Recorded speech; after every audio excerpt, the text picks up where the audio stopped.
Hi, I'm Dr. Russell Friedman. Today I'd like to talk to you a little bit about QSM3, and I am the founder and president of it. I've been in practice for about 20 years, board certified in orthospinology and NUCA, cervical procedures, and I've been on a little journey trying to figure out how to do some better work in chiropractic. So I'd like to tell you that experience and a little bit of that story today. So before we do that, I'd like to spend a little time just talking about some of the history of chiropractic and how the progression of QSM3 fits in it.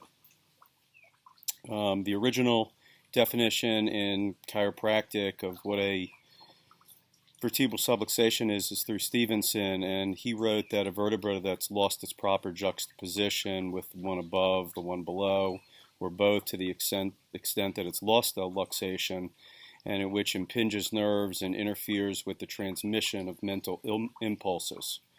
So that was a statement, and that is a statement has been for quite a long time.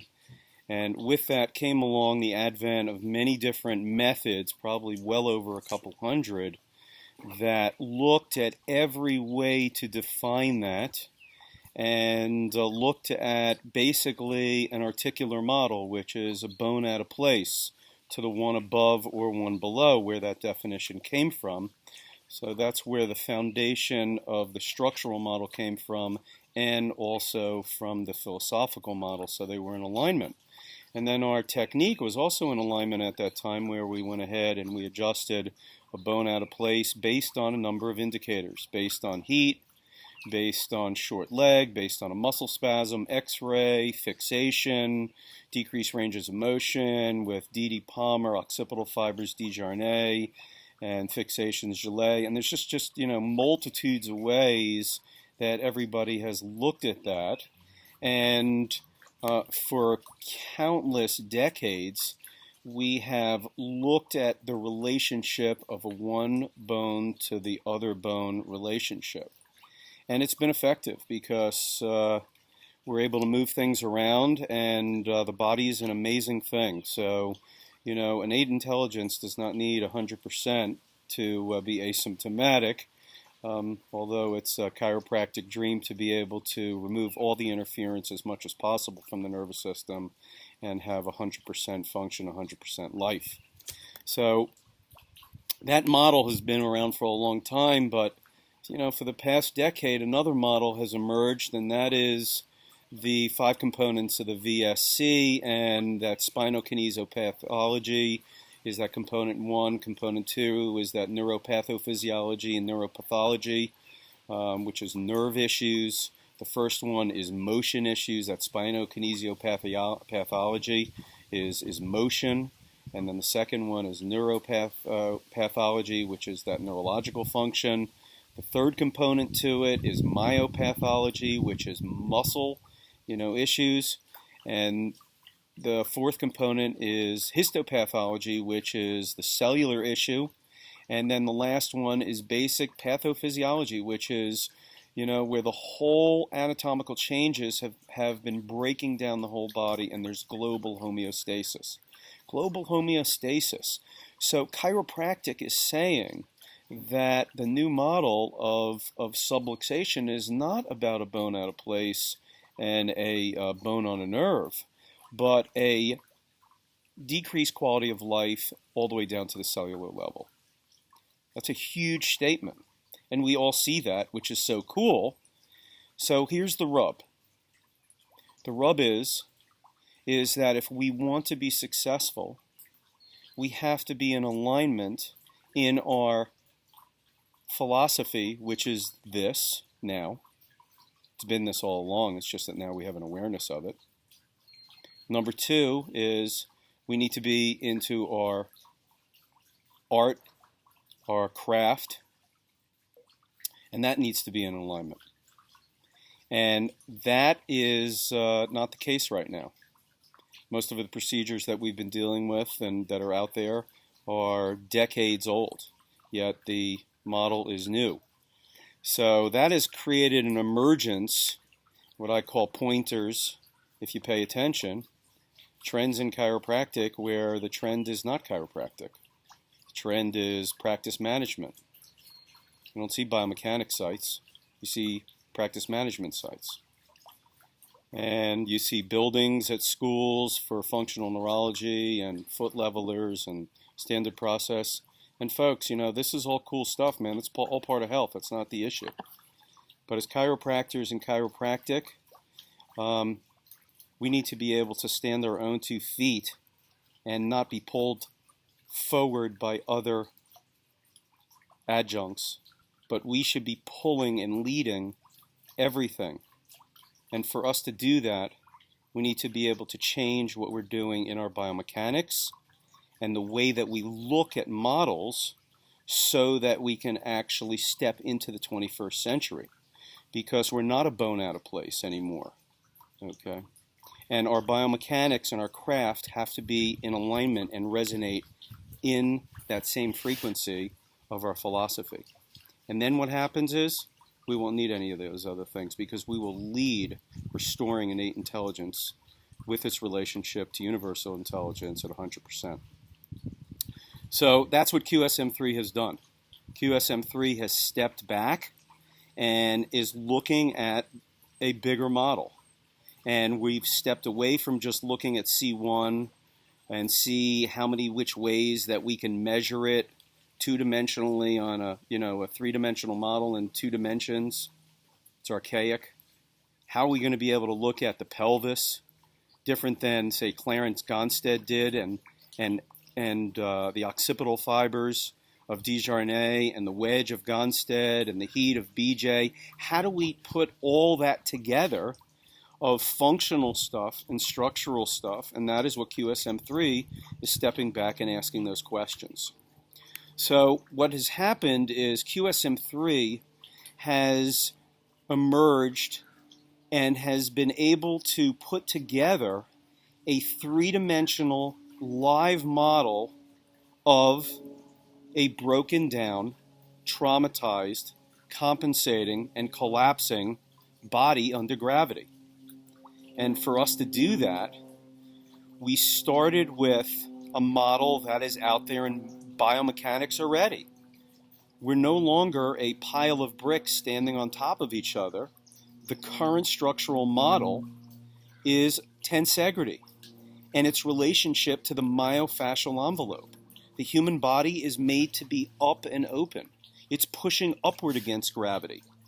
And for it to be powerful, the body needs to be orthogonal. Not just the head and the neck, but the whole body needs to be orthogonal. So QSM3 has asked the questions of how to sew that together, of taking the upper cervical beautiful mentality of orthogonal, and how do we relate it to the lower levels. So we started looking at full spine views, and we realized that every one of them had a trauma. Every one of them had a neurological response of compensation, and they all were compressed under gravity.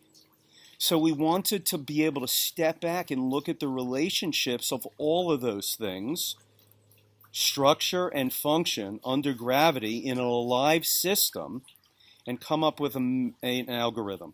And we came up with a tension compression model.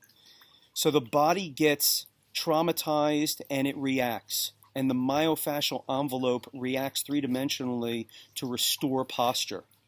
Where does it attach? It attaches at all the bony prominences, all the way up into the upper cervical area. So we found that this tension compression model needed to be released in a very specific order, just like you build a house, foundation up. So we started doing that from the upper cervical area based on tension lines and based on anatomy trains.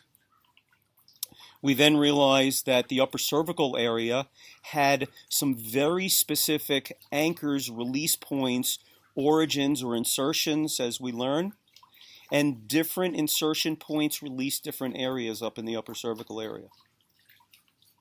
We then were able to stand back and measure the whole thing 3-dimensionally and have a 3-dimensional relationship of not just one of the bones of the body, not just 2 of the bones of the body, as in Stevenson's model, one above or below.